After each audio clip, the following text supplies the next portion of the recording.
Hey, what's up, guys? It's Reed Young for TransformPoker.com. I'm back with a review of a 6-max hand. We're going to hop right into the action here. If you guys notice, we're playing 2-4 blinds, and the big blind is a little short stacked, as well as the cutoff.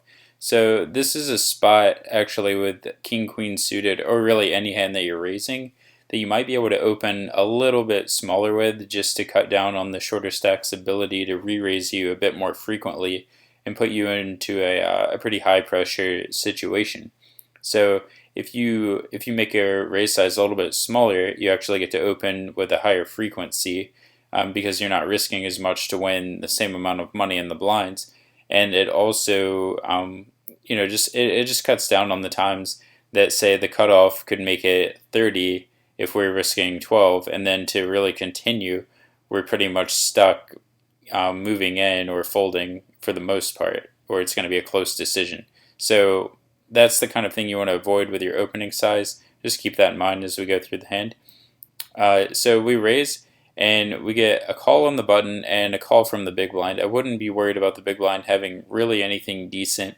Most of the time he's going to be a weaker player with a shorter stack and just not playing it that aggressively pre-flop.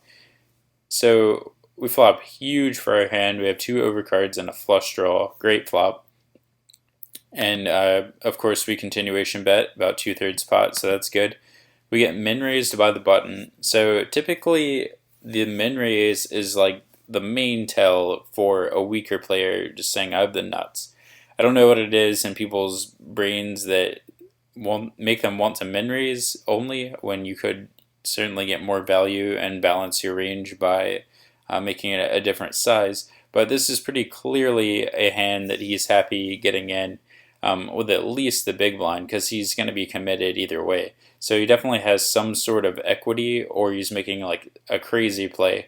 Usually people who make crazy plays without equity aren't min-raising because they want to put more pressure on you. So I think all things considered, I would view this raise as extremely strong. And so the person who posted this hand actually does what I would do in this instance in this game without any more information. And that's actually that they make a bit of a tight call. King-Queen suited is a pretty good hand to get all in on this board because we do have 2 overcards and a flush draw. But the problem is those overcards might not be live a lot of the time against this min raise. And so if we move in and we get called, we're going to expect to see a set, or maybe something like aces that this person slow played pre-flop, and we're just not going to have as much equity as we might against a more balanced or aggressive opponent. So I like the call a lot, and then we're on to the turn. I don't think there's really any merit in leading here. All it does is fold out worse hands for the most part. You're certainly not folding out the nut flush draw by leading for a half pot or any reasonable size here. So checking and probably folding is the best play, I think. The turn actually goes check, check, and the river is the 7 of hearts. And now this is kind of the part in the hand where this person is like, well, what do I do here? Should I bluff, or just am I done after the flop play? I think given our read of the flop play, I'm just shutting down unless I improve on the river. Even then, I'm not too excited about it because I think most overpairs just try to value bet the turn for protection as well. Trying to get us to call with the jack or cut down on our implied odds if we have a flush draw. So when he checks back, I think it's a slow played hand or air that we actually beat a lot of the time.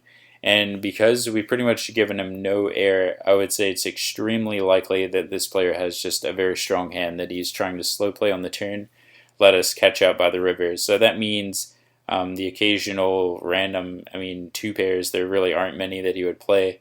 So yeah, pocket 3s, pocket 5s, pocket jacks.